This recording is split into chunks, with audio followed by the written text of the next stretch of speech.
Welcome to All Hallows Kino, the second annual All Hallows Kino. All October long, I am going to be doing Halloween themed content, mostly horror content. I'm so excited for Halloween. It's one of my favorite times of the year. And today, I wanted to talk some Batman. And I thought, what's some Batman content that would suit Halloween? Of course, the Long Halloween, the graphic novel specifically. This is one of my favorite comics of all time. It's one of my favorite Batman comic books of all time. I think Dark Victory, the sequel to this, edges it out just a little bit. I like Robin, but this comic is incredible. It's earned its status as one of the best Batman stories ever told. And I'm going to be getting into my thoughts on it. Before I get into issue by issue, I want to discuss like the overall kind of content of this. This is a book largely to do with identities. That's like the overarching theme. Batman trying to reconcile, Bruce Wayne and Batman, the two identities, the man and the monster. And then Harvey is basically doing the same. The good, honest man and the monster that just wants to bring down criminals at all costs. And then Jim also kind of has to do the same, but it's not a monster he's wrestling with, it's the lawman.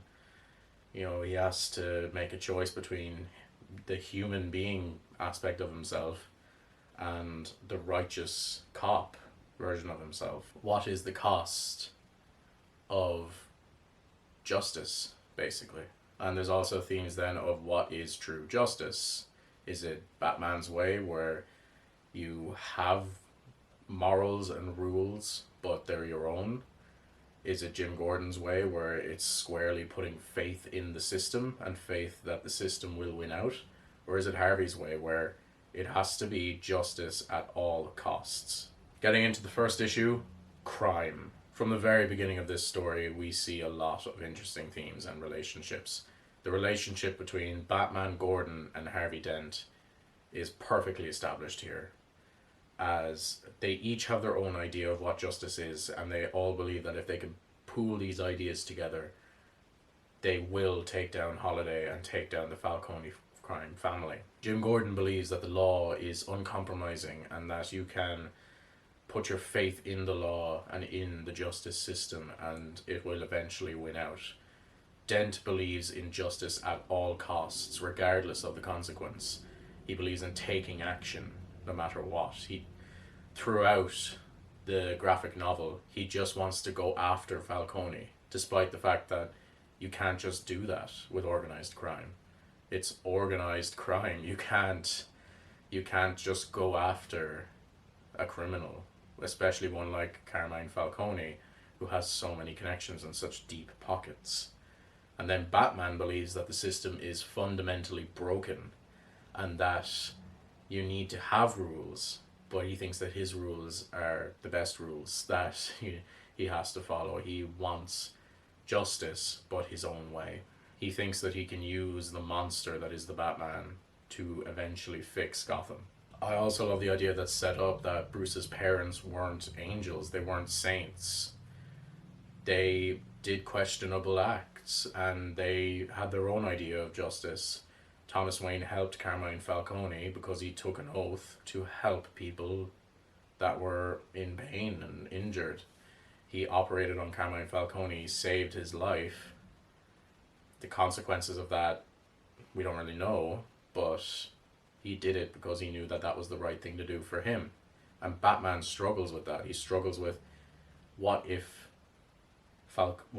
Thomas Wayne didn't help Carmine Falcone? Would the Falcone crime family have not grew as it did? I also love the atmosphere of hopelessness within the heroes. There's this idea that there's a good chance they'll never stop Falcone and that they'll never find out who Holiday is because they're clueless. They're starting at square one. Also, I mean, this is going to be throughout, but the art is absolutely incredible. Tim Sale's art is gorgeous. I love this art style and I love how it juxtaposes the more down-to-earth, grounded story. This is a crime story. There's very little fantastical elements in this. There's a little bit with, Scarecrow and Poison Ivy, and, a little bit with the Joker, but this is squarely a crime thriller. The exaggerated art style is what keeps you interested. You have to juxtapose grounded stories with fantastical art, or the other way around. More straightforward art juxtaposed with a fantastical story. It's absolutely brilliant. Tim Sale is an incredible artist. So in the second issue, there's an Irish crime gang in it, and as an Irishman, I always have thoughts about the representation of my people in American media, especially. And there's some stereotypical, bordering on offensive um, way of writing the Irish accent, I guess, where everything is ye and yer, and it's the thing is, this is so obviously written by someone who's like so not Irish, because they're using all the right words, but they're in the wrong way. Like, not every word out of our mouth is punctuated by ye or tis or twas. It's there, but it's very different. Like, they haven't quite gotten it. But look, I'm just nitpicking because it's me. Like, I'm Irish, and I obviously have a lot more to say about this than the average person. I know it's totally nitpicking, and it doesn't affect the story at all. I just thought it'd be interesting to hear that perspective, because it's not one often shown. I think Thanksgiving is such a great way to show the tragedies of the three main characters. Thanksgiving is a time to be together and appreciate what you have. That's my understanding of it. We don't celebrate Thanksgiving here. It's an American tradition. We don't celebrate it here. Like, it doesn't mean anything to me. But from what I understand from consuming a lot of American media, is that Thanksgiving is a time to appreciate what you have and be with your family. Jim Gordon misses Thanksgiving because he appreciates the job and the law more than he does his own family. And that will ultimately be his downfall, because the job is his life, and he doesn't appreciate his family as much as he does being a cop. Harvey spends Thanksgiving in a hospital because he appreciates justice more than anything, and that often puts him and his family in harm's way, which is why he's forced to spend it in the hospital with his wife, who was injured as a direct result of him exacting his form of justice. And Batman has no family. Well, he does, he has Alfred, but he doesn't see that as the same thing. And he would rather spend Thanksgiving, this time to be together, he'd rather spend it with someone like him, a monster, in Solomon Grundy. Because he feels, in a lot of ways, I think Bruce feels more of a kinship with Grundy, and a monster, an outsider, than he does with anybody else. Because he sees himself as completely alone, and so he can't celebrate Thanksgiving. I love it. I love Batman so much. On to the next one. Christmas. God damn, do I love Batman and Christmas. It's like the only thing that stops Batman Returns from being a bad movie. Arkham Origins is such an incredibly good game visually. Batman in Christmas is the best. It's so good. The visuals are incredible. Juxtaposing gothic visuals with the warmth of Christmas, the cold and the snow and the lights and everything. It is perfect. Batman in Christmas, just the way they're so opposite to each other means they go together so well. It's the bacon and eggs of visuals. Having the Joker be in this and having him recite the Grinch, like the Dr. Seuss book, How the Grinch Stole Christmas, is perfect. It's so in character for the Joker, and I even think that Tim Sale drew him like the Grinch to reinforce that idea. It's just so good having him do this like children's book while he's doing these unspeakable acts. It's so the Joker. It's brilliant. And I do love how they explore another flaw in Batman's character. Well, not even a flaw, just like one of the chief criticisms of his character, where he feels responsible for these maniacs, basically, because they all kind of cropped up around the time that he started fighting crime, like Mad Hatter, the Calendar Man, the Joker, the Scarecrow, the Riddler. They all popped out around the same time as him, and he feels like he's responsible for that. He's responsible for them dressing up in these outfits and going crazy. There's not much more depth outside of that. It's Batman in Christmas, and it's incredible. New Year's Eve. There's some more brilliant imagery here. I love how in a certain moment where Jim is completely in the dark because he's lost, basically. He hasn't a clue uh, what he's at, and Harvey then has the half shaded. It happens a lot in this comic where half his face is in the light, half is in the shade because he's constantly struggling with himself. It's absolutely incredible work. The big highlight of this issue is the relationship between Batman and the Joker. It is perfectly done here. The Batman Joker relationship, the best version of it, and it's in this, is where the Joker treats it basically like it is. It's almost a romantic relationship. It'd be very hard to say that it isn't really. And the Batman is constantly trying to ignore that there's some truth to what the Joker is saying in terms of calling him like babe and asking for a kiss, and they're talking like they're a couple. And it's one of the tragedies of the Batman character is that he probably does feel more kinship with the Joker than he does anybody else, even Catwoman. Valentine's Day. There's not much depth here. We see a lot more of Jim Gordon and Harvey Dent sort of putting the job before their families, which is a very poignant thing for Valentine's Day. The artwork for Poison Ivy is some of my favorite art for Poison Ivy. The idea that like her hair morphs into just this massive plant and she's constantly like surrounded by it. It's really, really good work. I love the way Poison Ivy is drawn here. St. Patrick's Day. I thought that I'd have a lot more to say about this because it's probably the most famous Irish holiday out there, at least known for being Irish. Halloween's an Irish holiday. Just look it up. But yeah, St. Patrick's Day. I thought I'd have a lot more to say, but the fact that it's St. Patrick's Day is kind of in the background of this. It's not really as much at the forefront as something like Christmas was or Valentine's Day. There's very little reference made to it other than just some American traditions like painting the river green, which sounds like a bad idea to be honest. Also, while we're here, it's St. Paddy's Day with a D, not a T. Trust the Irish on this one. Not every story is perfect, and this is definitely one of them. The Bat-Cat relationship in this issue, I feel, could have been done much better.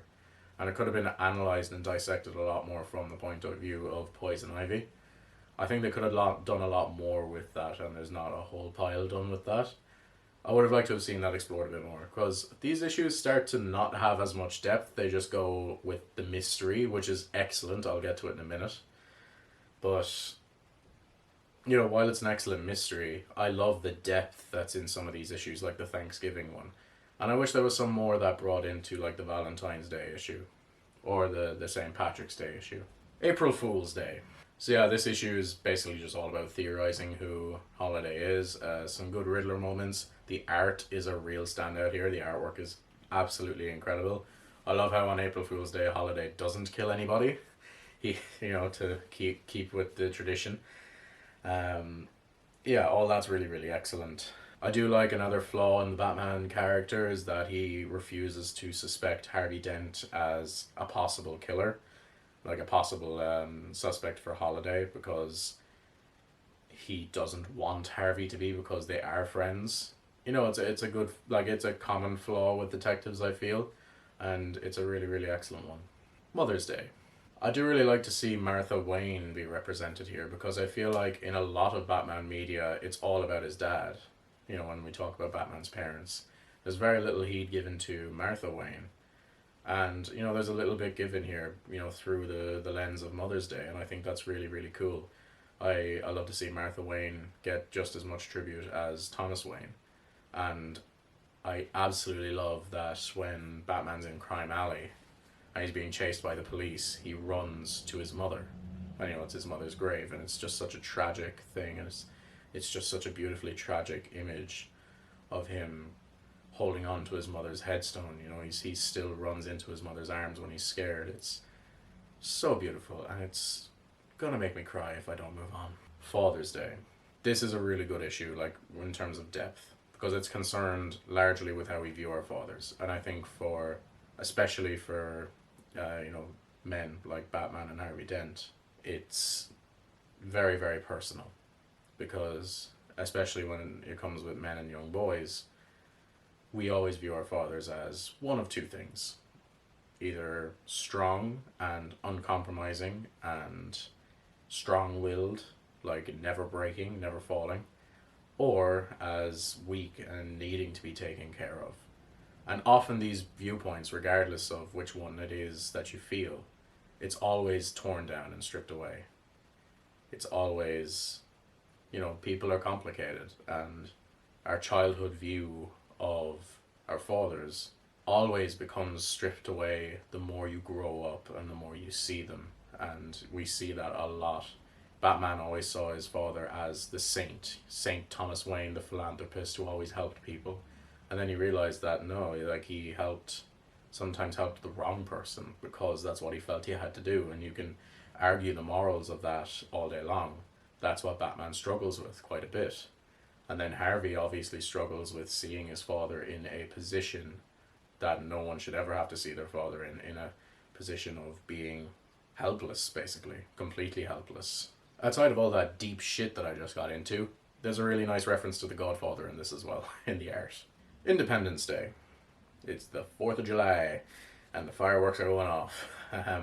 Yeah, again, there's not much depth to this. It just advances the mystery a lot more, and I'll talk mostly about the mystery at the end, but yeah, it's fantastic. The action is great. The Scarecrow and Mad Hatter action is great. One thing I really like, and again, it's this comic book examines every aspect of Batman's character. I'm probably not even touching on some of the ways that it talks about Batman, but I love how he tries not to enjoy beating up the Scarecrow.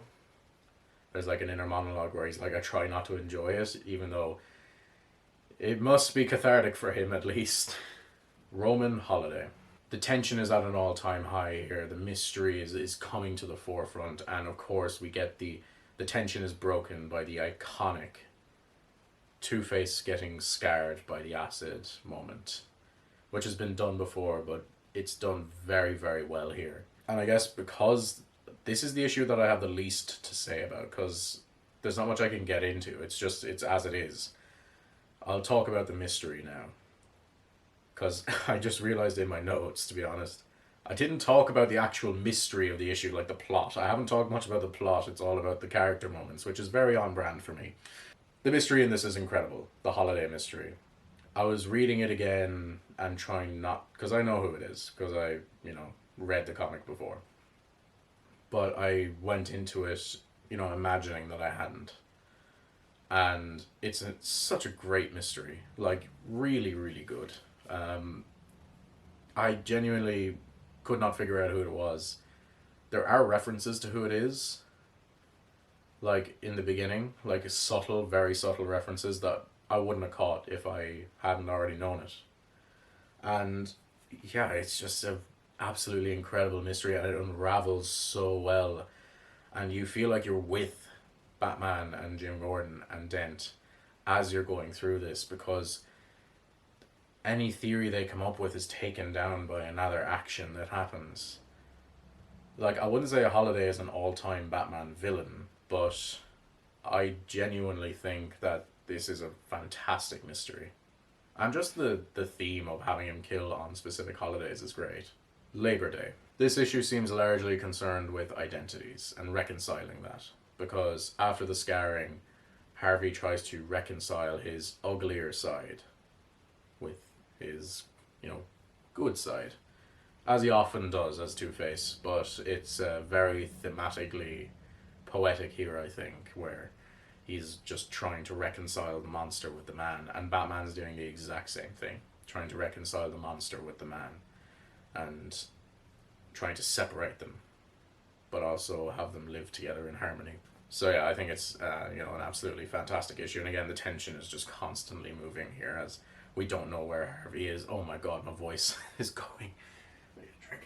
As they're constantly trying to reconcile their identities, I think it's absolutely brilliant.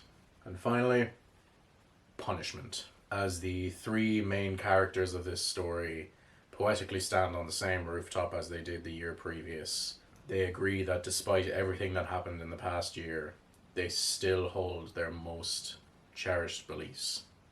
Harvey Dent believes in justice at all costs, which is why he gives himself up. Jim Gordon believes in the law and in Gotham City, that it can be better, that it can live under the system. And Bruce Wayne believes in Batman as the hero that can save it, that can lift it up from this horrible cesspit that it's in. This is easily one of the best Batman comics. Outside of it being an incredible dissection of Batman and his relationships, it's also a fantastic mystery and a fantastic crime thriller. It balances the fantastical and groundedness incredibly well. There's a reason why it was adapted for the two best live action Batman films, in my opinion, The Dark Knight and The Batman. Both of those films take from this comic book. It's one of the best Batman stories ever written. Again, I would say Dark Victory is better by a hair because I love Robin, but that doesn't take anything away from this comic book. This is one of the best graphic novels ever written. And so that was The Long Halloween. And I hope that we have a long Halloween this month because I am so excited for it. God damn it, I'm tired. I've done a lot of recording today. So let me know what you think of Batman The Long Halloween. What's your favorite Batman comic or graphic novel or just comic arc in general? Leave a comment down below. Like this video if you liked it. There's more horror content coming your way. More holiday content coming your way. Subscribe if you like what I'm doing here. And I hope that you have a very great day.